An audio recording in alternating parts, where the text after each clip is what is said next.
क्यों बेसहारा हूँ।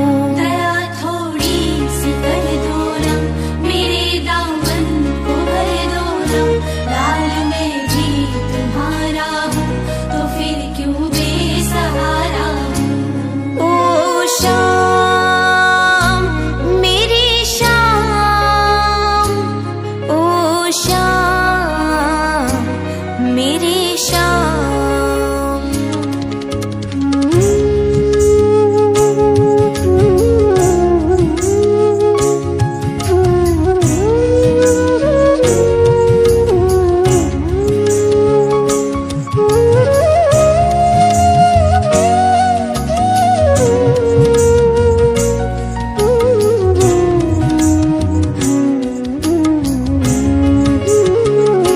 प्रभु मुझ पे कृपा कर दे, तू तो ममता की मूरत है।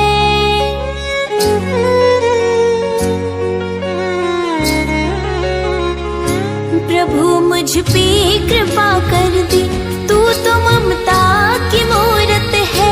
मैं प्यासा हूँ तो सागर है, मुझे तेरी जरूरत है। दया की बूंद बरसाओ, मुझे ना और तरसाओ। लाल मैं भी तुम्हारा हूँ, तो फिर क्यों बेसहारा हूँ।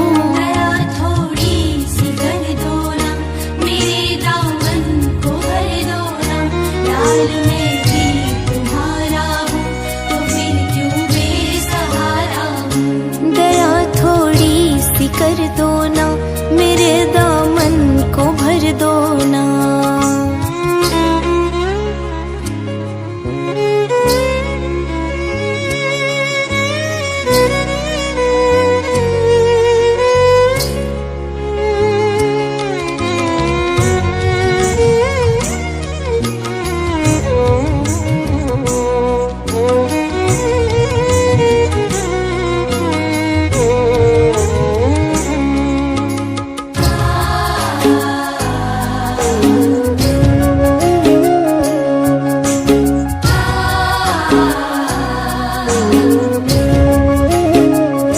सभी का बन गया मैं, पर कोई मेरा न बन पाया।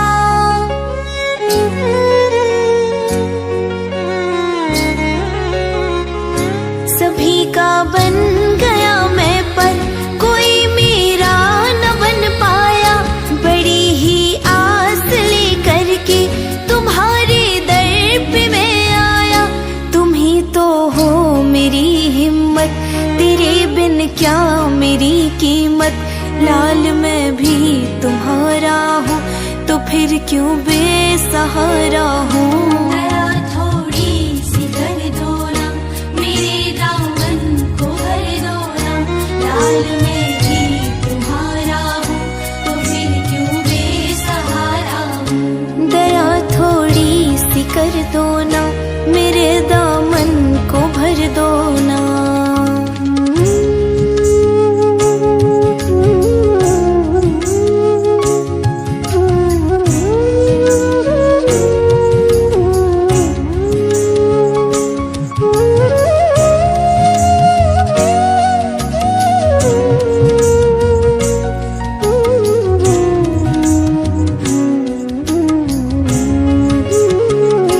मेरी हालात पे माधव हर कोई तंज कसता है।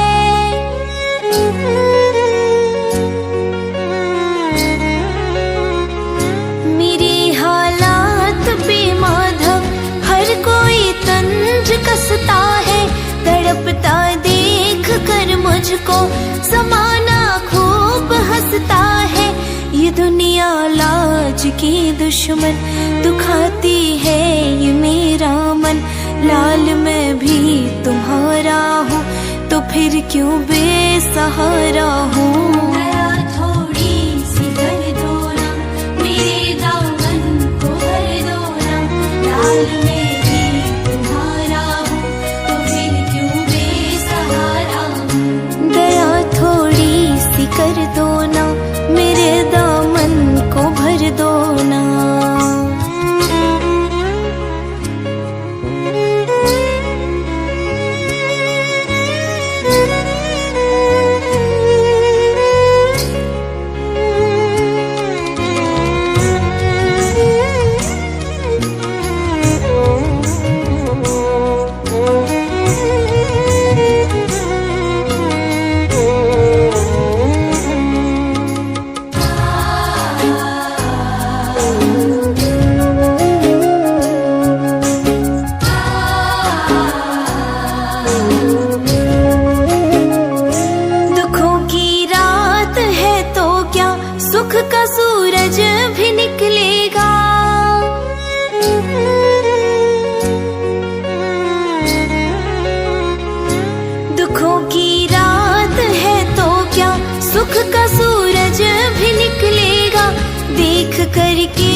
पे जान है मेरी, दया का दान दे दे रे। लाल मैं भी तुम्हारा हूँ तो फिर क्यों बेसहारा हूँ। दया थोड़ी सी कर दो ना, मेरे दामन को भर दो ना। लाल मैं भी तुम्हारा हूँ तो फिर क्यों बेसहारा हूँ। दया थोड़ी सी कर दो ना, मेरे दामन को भर दो ना। लाल मैं भी तुम्हारा हूँ तो फिर क्यों बेसहारा हूँ। ओ श्याम मेरे श्याम, ओ श्याम मेरे श्याम। ओ श्याम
आइए श्याम प्रेमियों, आज एक ऐसे भगत की कहानी सुनाते हैं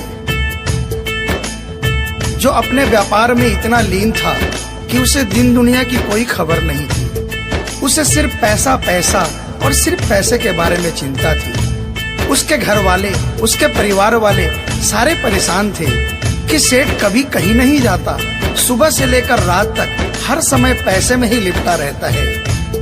बहुत दिनों से उसके इष्ट मित्र उसे कहते थे कि तुम हमारे साथ कहीं चलो, अपने बच्चों को लेकर चलो, लेकिन सेठ कहता इसके लिए काफी समय पड़ा है, अभी मुझे सिर्फ पैसा कमाना है। लेकिन एक दिन कुछ मित्रों ने बहुत जोर दिया कि 2 दिन की छुट्टियां हैं, हम खाटू श्याम जी के दरबार में जा रहे हैं, पूरे परिवार को साथ लेकर हमारे साथ चलो। और सेठ उनको ये बात मना नहीं कर पाया और बिना मन के वो उन परिवार वालों और इष्ट मित्रों के साथ खाटू के लिए रवाना हो गया। रास्ते भर वो अपने व्यापार की बातें करता रहा। उसे खाटू जाने की जरा भी इच्छा नहीं थी। लेकिन जब खाटू पहुंचा और बाबा श्याम के मंदिर में पहुंचा और जब बाबा से नजरें मिली, उसके होश उड़ गए। सेठ के परिवार वाले सारे दर्शन करके बाहर आ गए। वो सिर्फ 1 मिनट के लिए मंदिर में आया, लेकिन घंटों तक बाबा के दरबार में खड़ा रह गया। उसको होश नहीं रहा और वो बाबा की तरफ देखकर आंखें बंद करके आंसुओं की धार बहती रही और वो बाबा से मन ही मन बातें करता रहा। जब परिवार वालों ने उसे कहा कि अब चलना है, तो सेठ ने बाबा से कहा, प्रभु मुझे अब हर महीने 11 को अपने दरबार में बुलाओ।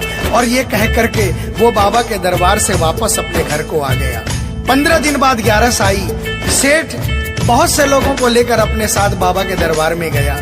ऐसे हर 11 को वो खाटू जाने लगे।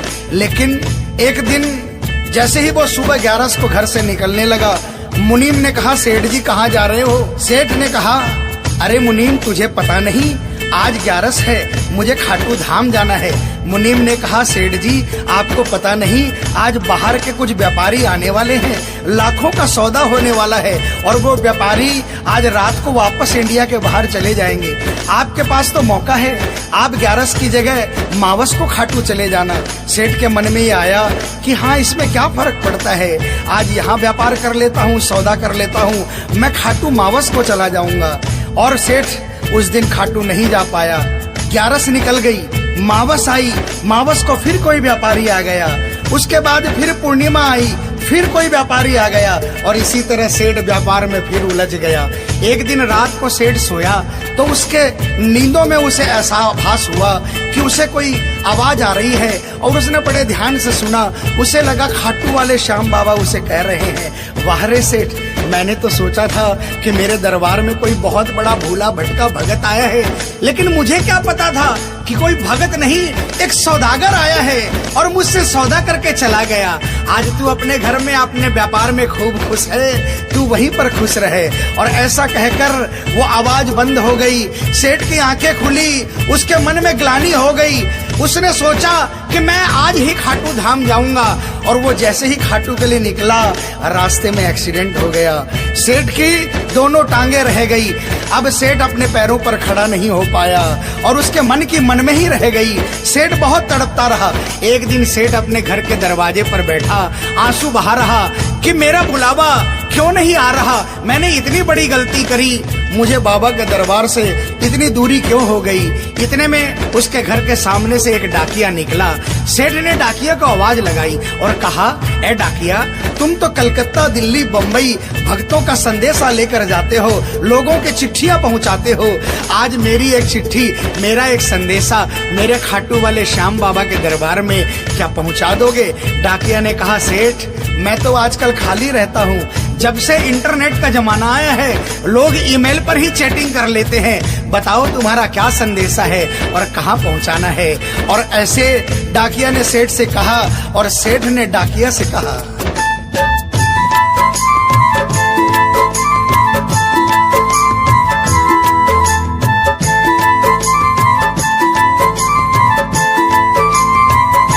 डाकिया जा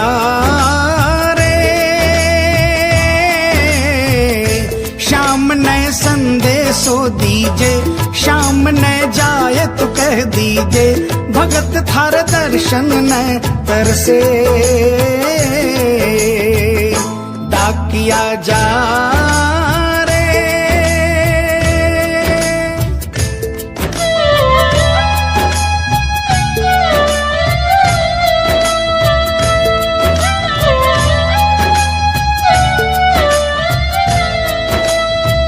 डाकिया ने कहा, सेठ आपका संदेशा तो मैं पहुंचा दूंगा, लेकिन मुझे ये तो बताओ कि आपका संदेशा पहुंचाना क्या है, जहां मुझे संदेशा पहुंचाना है वहां का ठिकाना क्या है। और डाकिया ने कहा,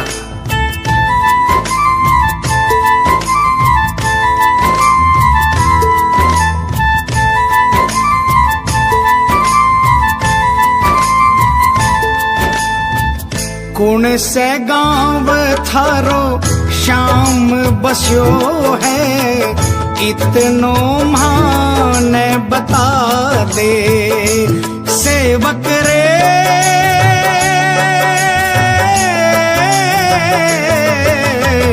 घर तेरे पास है कोई निशानी, माने तू दिखला दे।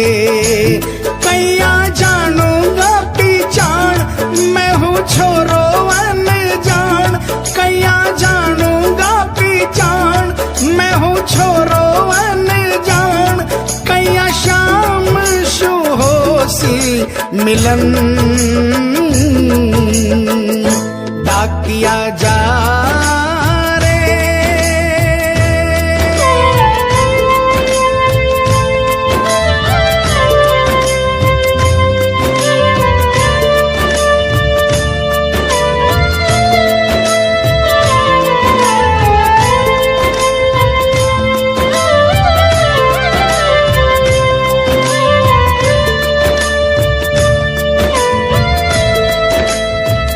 सेठ ने कहा, डाकिया मैं तुझे जिस जगह का ठिकाना बता रहा हूँ वहाँ ऐसा दरबार है जहाँ जो एक बार जाता है वो वहीं का हो जाता है।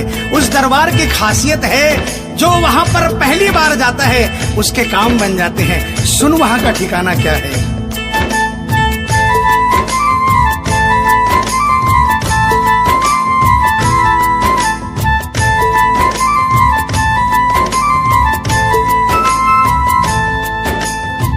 खाटू में है श्याम जी को मंदिर, शिखर ध्वजा लहरावे। डाकिया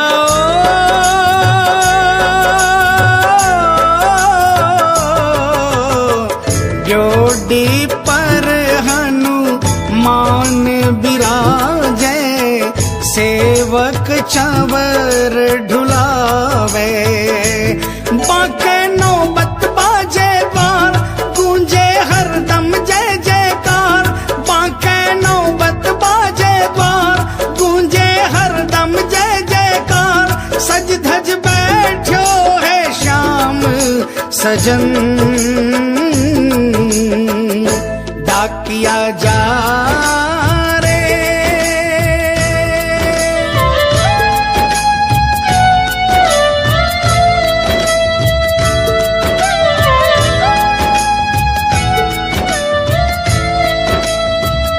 डाकिया सेठ जी के यहाँ से निकल जाता है और वो खाटू धाम के लिए प्रस्थान करता है।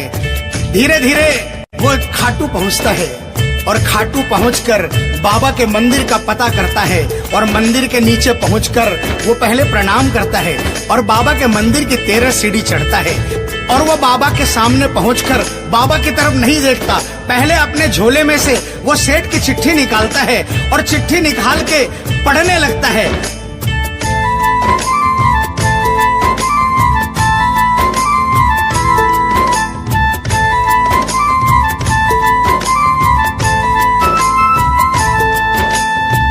पहुँच गयो दरबार श्याम के, बोलन लाग्यो संदेशो।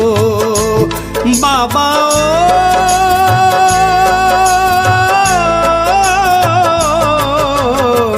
बन बैठो कद श्याम दीवानो, कुछ ना रयो अंदेशो।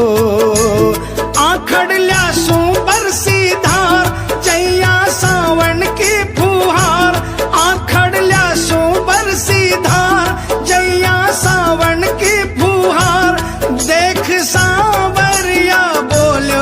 यह वचन डाकिया जा रे।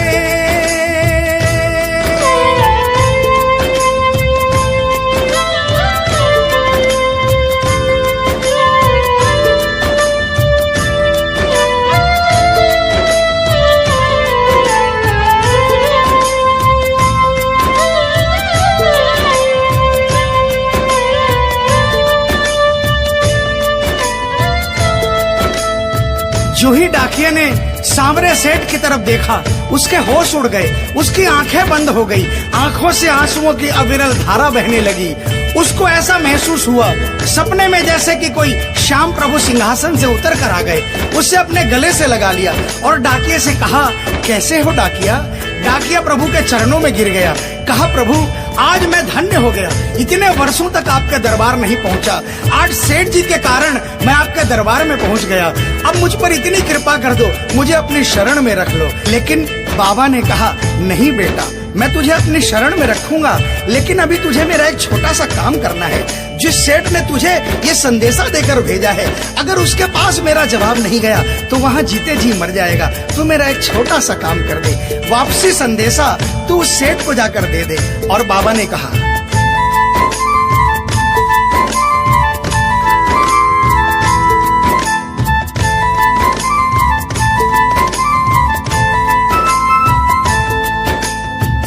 कह दीजिए तू जाए सेवक ने तेरो बुलावो आसी।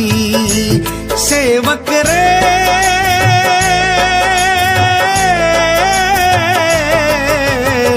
सबकी आस पुराऊं तो तू कैया रह पासी। तेरी सारी जानू बात पूरी करशू मन की आस। तेरी सारी जानू बात पूरी करशू मन की आस। पर बढ़ा मेरे कानी कदम डाकिया जा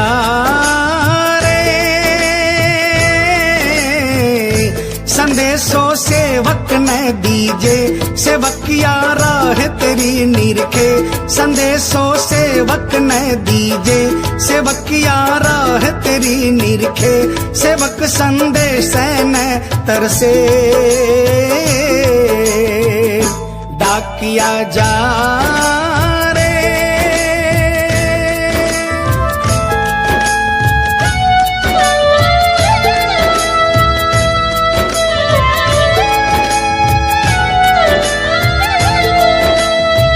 डाकिया श्याम प्रभु के चरणों में प्रणाम करके वापस निकलता है और वो आधी रात को ही सेठ के शहर में आ जाता है। अब डाकिया को इतनी जल्दी थी कि उसने आधी रात नहीं देखी और उसने जाकर सेठ के दरवाजे की घंटी बजा दी। उस दिन सेठ के घर में कोई नहीं था। सेठ अकेला अपने बिस्तर पर पड़ा था। जैसे ही घंटी की आवाज आई उसको लगा कि बाबा का संदेशा आ गया, लेकिन सेठ मजबूर था। वो उठना चाहा लेकिन उठ नहीं पा रहा था। लेकिन अचानक उसने जोरदार जयकार लगाई, हारे के सहारे की। और जैसे ही आवाज आई सेठ के घर में करिश्मा हो गया। सेठ अपने पांव पर खड़ा हो गया, दौड़ कर गया और उसने जाकर दरवाजा खोला। सामने देखा डाकिया खड़ा है। सेठ डाकिया के चरणों में गिर गया और कहने लगा, डाकिया जल्दी बताओ मेरे बाबा ने क्या संदेशा भिजवाया है। और डाकिया ने चिट्ठी निकाली और बाबा के भगत की चिट्ठी का संदेशा निकालकर सेठ के हाथों में थमा दिया। सेठ ने जैसे ही चिट्ठी देखी वो झूम झूम कर नाच नाच कर गाने लगा,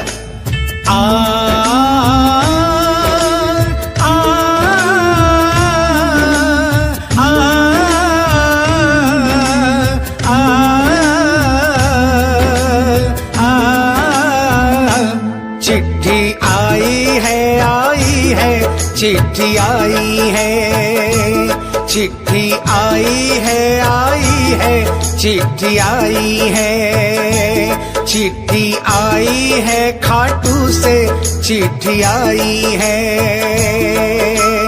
बड़े दिनों के बाद मेरे श्याम धनी को आज, अरे बड़े दिनों के बाद मेरे श्याम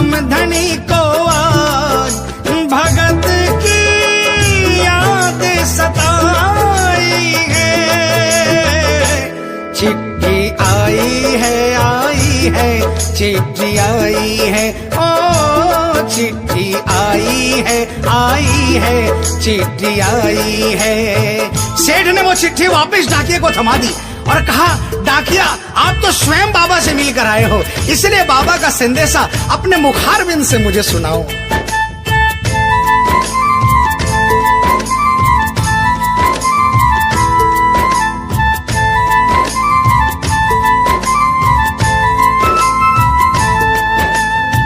सुन संदेशो सांवरिये को, मनड़ो घणो हरसायो।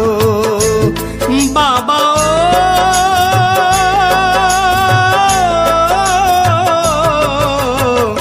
बंध गया पाँव में घूघरिया सा, मन को मोरियो गायो। श्याम बड़ो दिलदार, हो जाओ लेवन ने तैयार। मारो श्याम बड़ो दिलदार, हो जाओ लेवन ने तैयार। महिमा गावे है कमल किशन,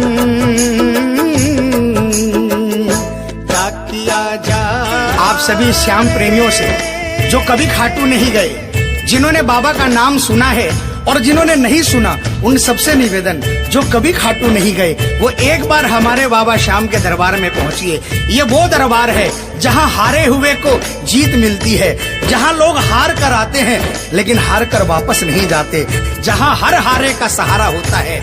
चाहे कैसा भी कोई क्यों ना आता हो, बाबा श्याम हर आने वाले को गले लगाता है, उसको काम पूर्ण करता है और उसे खुशहाल करके अपने घर को भेजता है। बोल खाटू नरेश की, बोल हारे के सहारे की।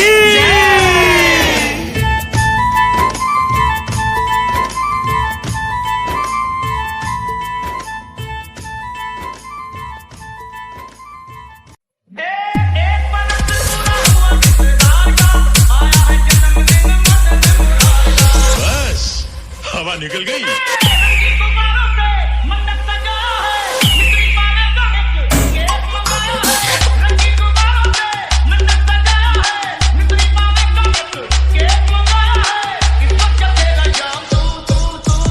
डीजे शिवम।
शिवम।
एक आस आस तुम्हारी है, विश्वास तुम्हारा है।